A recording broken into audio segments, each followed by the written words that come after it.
Bonjour à tous et bienvenue dans cette nouvelle vidéo Festool. Deux sujets importants.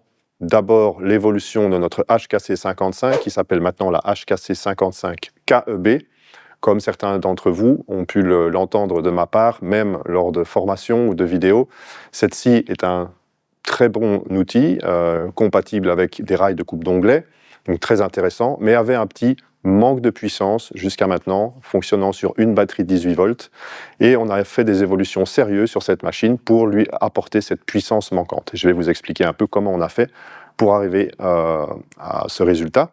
Et puis un tout nouvel arrivant, le nouveau Rabo sur batterie, attendu depuis très longtemps. Je pense que ça fait déjà plusieurs années que nos clients attendent après la sortie de ce produit. Et honnêtement, l'attente du développement valait la peine puisqu'on a ici le HLC82, qui est donc compact, performant, toujours la possibilité de l'utiliser à une main, chose qui était chère à nos utilisateurs, et avec la facilité du sans fil, bien évidemment. Alors, on va commencer par la HKC55 KEB. Alors, quels sont les points communs, premièrement, de cette machine par rapport à l'ancien modèle? Eh bien, on a gardé exactement la même chose, c'est-à-dire le réglage en profondeur, le réglage en angle, la compatibilité avec les deux systèmes de rails, donc à savoir le rail standard pour une coupe classique et le système de rail FSK. Je rappelle qu'ils existent en trois longueurs, 25 cm de coupe, 42 cm de coupe et 67 cm de coupe, donc il permet de fixer, ce rail se fixe sur la machine, se glisse dans la semelle et va pouvoir permettre, avec ce réglage angulaire, de faire des coupes d'onglets. Donc tout ce système-là est resté. On a gardé également le fait qu'on va utiliser une seule batterie, donc toujours ce système léger également, et toujours pas de régulation de vitesse, mais on a augmenté les performances. Alors, on a augmenté les performances en changeant le moteur. On est toujours sur un moteur brushless, bien sûr, c'est la nouvelle tendance, mais c'est une évolution du moteur précédent. Donc, on a développé plus de puissance. La machine a été développée plus spécifiquement pour travailler avec une batterie de 8 ampères-heure.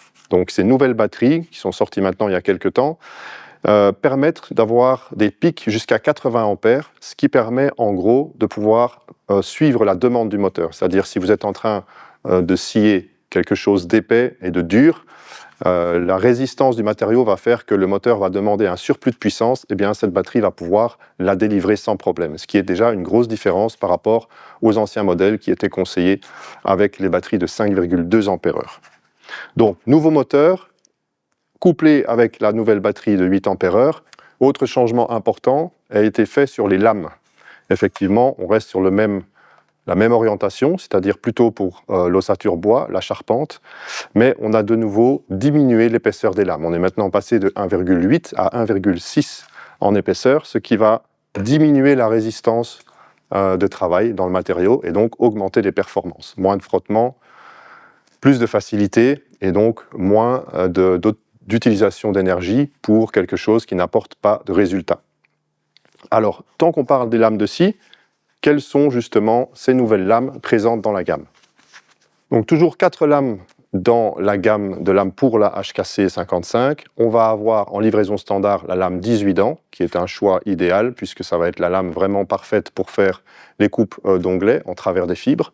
On va toujours avoir notre fameuse lame Panthère en 12 dents, qui va nous permettre de faire des coupes longitudinales, donc dans le sens des fibres cette fois-ci. Et puis la lame universelle et la lame coupe fine vont recevoir une petite évolution. Alors si on prend premièrement la lame universelle, qui est celle-ci, on passe ici à 25 dents au lieu des 28 dents qu'on avait sur l'ancienne version, et on voit qu'on a comme un petit peu un système de double dents, donc 2 dents à chaque fois plus rapprochées.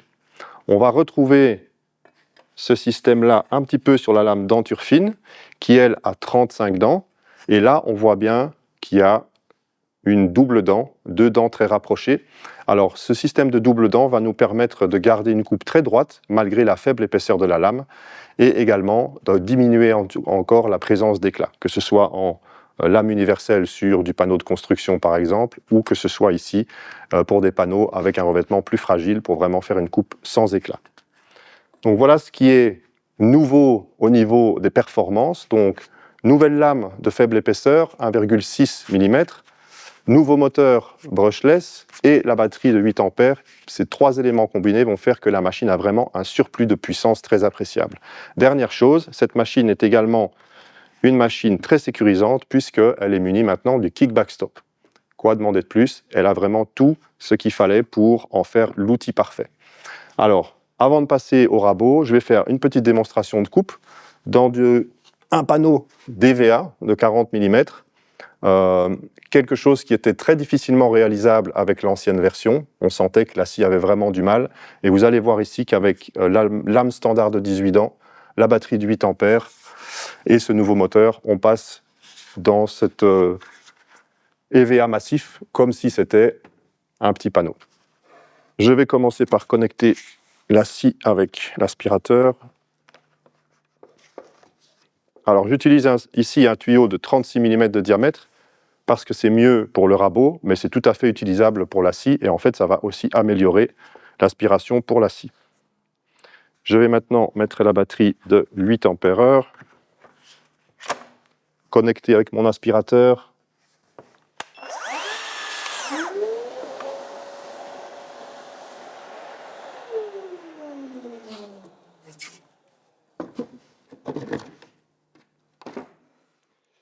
Et on va faire une coupe dans ce morceau d'EVA avec un rail FSK de 67 cm de longueur de coupe.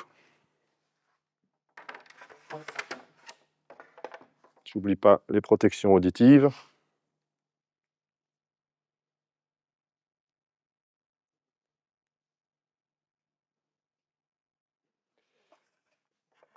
Et c'est parti pour la coupe.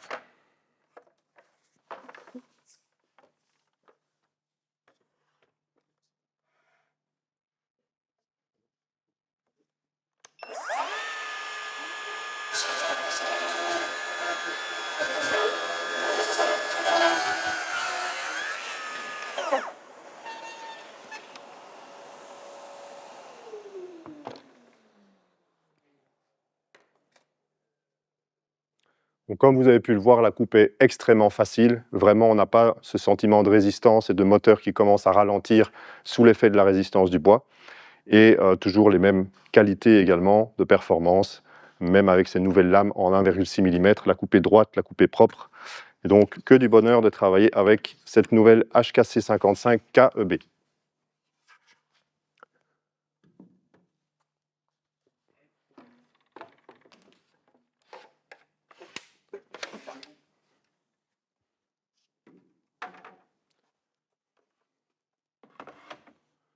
HLC 82, qu'est-ce qu'on a ici? Eh bien, on n'a pas un rabot qui se situe entre les deux modèles filaires, puisqu'on avait le 65 et le 850, 65 et 65 mm de largeur de rabotage, le 850, 82 mm. Donc en fait, on a la capacité maximum qu'on avait déjà dans la gamme, mais sur batterie.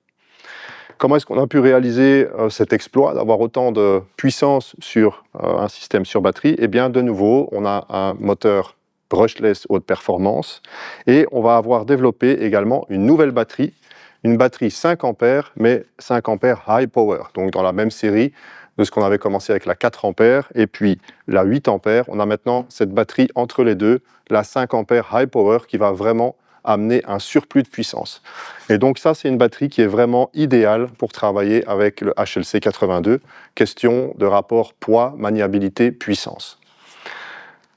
On peut éventuellement utiliser la 8 ampères-heure si on veut un surplus d'autonomie, mais celle-ci est vraiment faite spécifiquement pour répondre à tous les besoins, toutes les applications qu'on va avoir avec ce HLC 82. Qu'est-ce qu'on a d'autre comme spécificité sur la machine? Bien, on va garder par contre le même type d'ergonomie qu'on avait sur le modèle 65, c'est-à-dire la poignée supérieure qui permet de travailler à une main. On va avoir la possibilité de monter l'aspiration des copeaux du côté gauche, comme ici, comme du côté droit. Il suffit d'appuyer sur le raccord, de le changer de côté et de monter le raccord CleanTech sur le côté opposé. Et une chose importante qui est un petit peu nouveau avec ce modèle-là, c'est qu'on a ce qu'on appelle un déflecteur de copeaux qu'on va utiliser si on veut travailler sans aspiration. Donc, si on travaille sans aspiration, ne pas oublier de monter cela, pas seulement se dire j'enlève le raccord et puis ça va fonctionner. Non, on risque d'avoir un bouchage ici au niveau de l'évacuation des copeaux. Donc cette pièce-là va vraiment servir à dévier les copeaux vers la sortie pour avoir une évacuation maximum des copeaux quand on travaille sans aspiration. Je vais repositionner ceci du bon côté pour la démo que je vais faire tout à l'heure.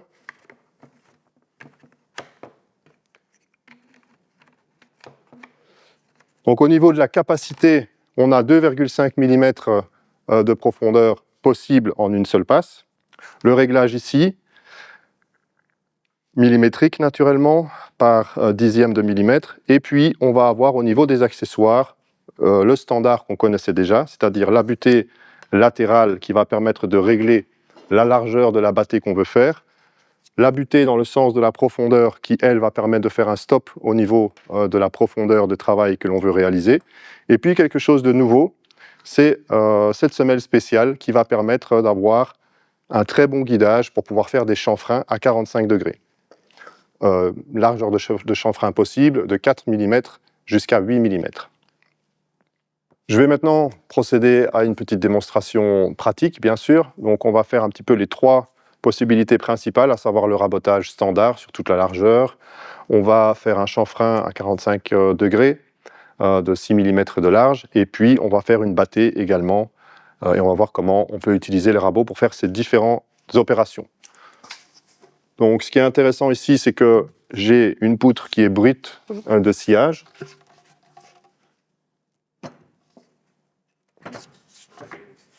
Donc vous pouvez voir ici qu'on voit même un petit peu les traces de scie.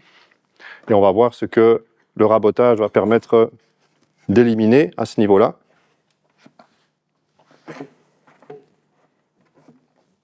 Alors, avant de procéder au rabotage en lui-même, encore une petite information supplémentaire et qui n'est pas négligeable, c'est au niveau de la lame de coupe. Donc on a une seule lame de coupe qui est hélicoïdale. Ça va permettre d'avoir un travail progressif, avoir moins de résistance dans le matériau. C'est aussi pour ça qu'on peut travailler avec beaucoup de performance sur batterie. C'est grâce à cette lame hélicoïdale également. Et on va également diminuer le bruit d'exécution, ce qui est quand même bien plus confortable, les rabots étant des appareils qui sont extrêmement bruyants normalement. Donc on va procéder ici au réglage pour pouvoir raboter. Je vais utiliser la batterie de 5 Ah.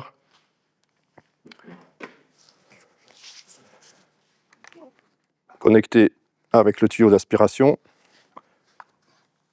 Et puis, je vais utiliser cette première butée qui va simplement ici m'aider à me guider latéralement sur le côté de ma poutre de façon à bien positionner ma lame sur l'épaisseur, la largeur de ma pièce, comme ceci.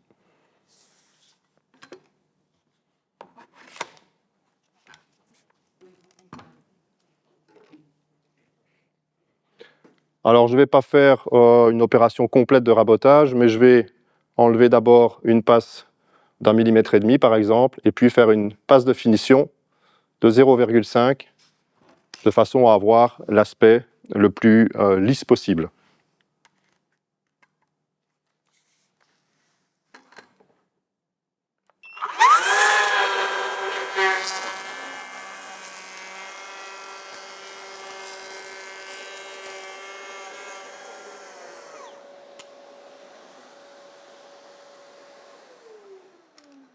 Je vais maintenant faire une passe de 0,5 mm pour la finition.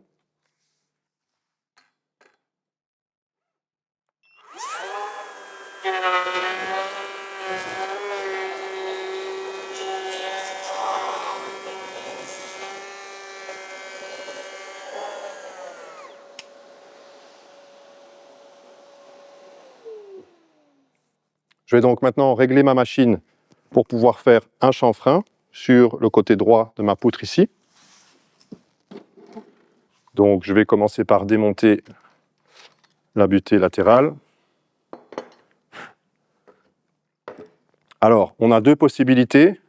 Comme il y a sur les rabots standards, on va avoir 3 lignes différentes ici, la ligne principale, et puis les deux sur les côtés vont montrer comment créer un guide pour faire un chanfrein à 45 degrés, et aussi montrer les différentes largeurs possibles, la plus petite, la moyenne et la plus grande. On a un guidage bien plus important, bien plus facile, avec cet accessoire qui permet donc d'avoir une large surface d'appui.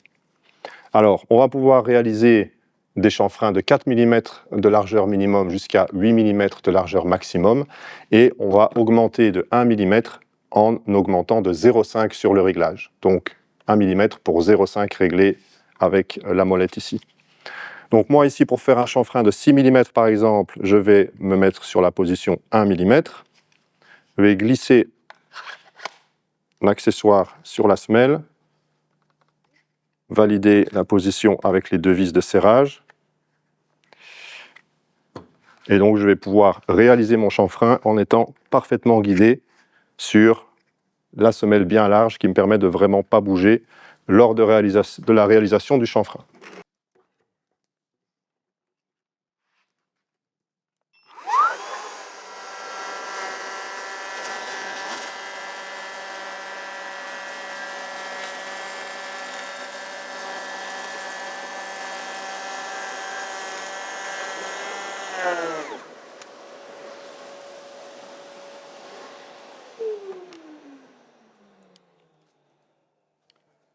Voilà, j'ai pu donc réaliser très facilement ce chanfrein sur le bord de ma poutre, et je vais maintenant passer au réglage de la machine pour réaliser une bâtée. Alors, il faut savoir aussi que la profondeur maximum d'une bâtée qu'on peut faire avec ce rabot est de 25 mm.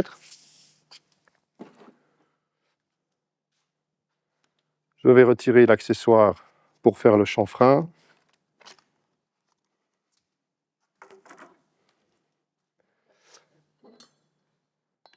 Alors, quand je monte cet accessoire-là, bien évidemment, je pourrais mesurer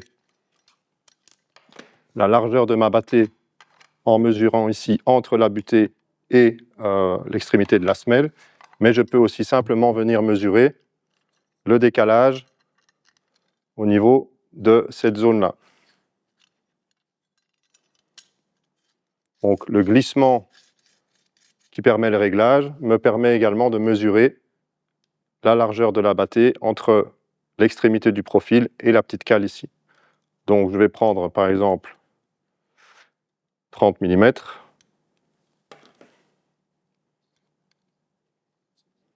Comme ceci.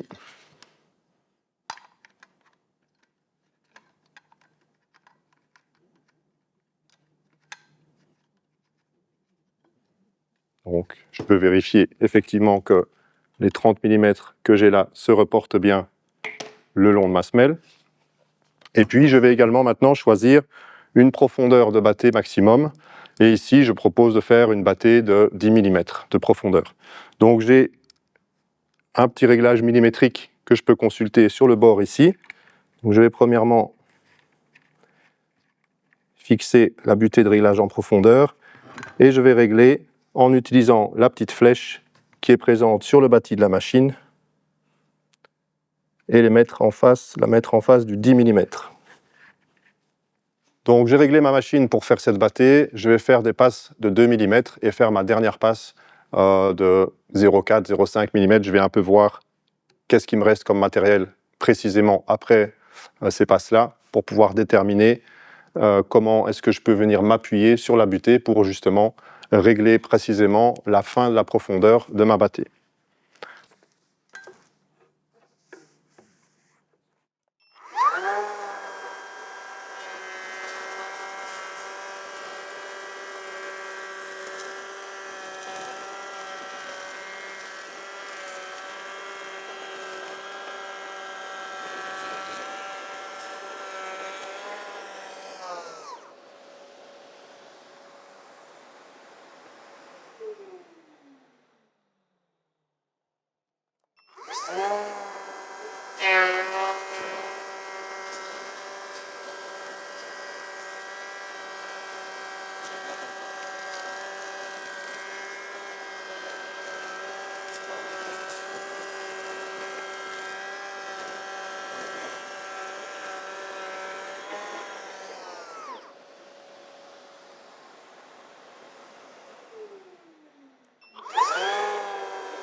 Voilà, je pense qu'on a vu ensemble les possibilités principales d'utilisation de ce rabot. On a pu démontrer qu'il a une puissance largement suffisante pour toutes ces applications, que la batterie 5 ampères est largement dimensionnée pour pouvoir répondre aux besoins des applications également.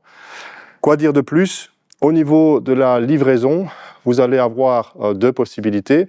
Cette machine ne sera disponible qu'en version basic, c'est-à-dire que vous allez devoir vous-même choisir l'Energy Set que vous voulez coupler avec votre machine, avec des batteries de 8 ampères, des batteries de 5 ampères par exemple. N'oubliez pas qu'il est important d'utiliser les 5 ampères high power. Et puis vous allez donc avoir une version basic simplement avec la machine et le déflecteur de copeaux supplémentaire, et puis une version basic 7 avec ce que je viens d'expliquer ici, plus les différents accessoires qu'on a vus. Donc l'accessoire pour la largeur de bâté, l'accessoire pour la profondeur de bâté, et puis l'accessoire ici qu'on a vu ensemble pour réaliser les chanfreins également. Je vous remercie d'avoir suivi cet épisode et on se retrouve très bientôt sur notre chaîne YouTube.